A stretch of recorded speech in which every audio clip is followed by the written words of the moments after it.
Sõidate pimedal ajal kaugtuledega ja hakkate järele jõudma samas suunas sõitvale jalgratturile. Ehk siis ta on seljaga. Kas peate kaugtuled välja lülitama? Mina mõtleks, et ei, sest et sõidu jätkamine kaugtuledega on ohutum. Miks?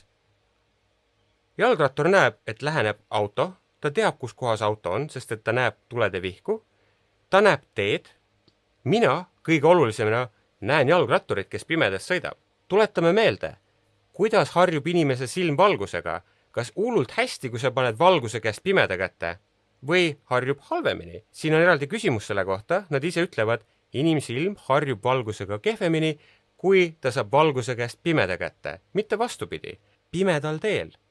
Võib-olla ta tuigerdab, võib-olla on libe, võib-olla sajab, me ei tea, aga me sõidame pimedal ajal ja pimedal ajal jalgrattur ei ole kõige turvalisem liikleja.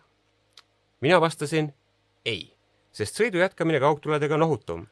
Õige vastus on jaa, lülita kaugtuled välja.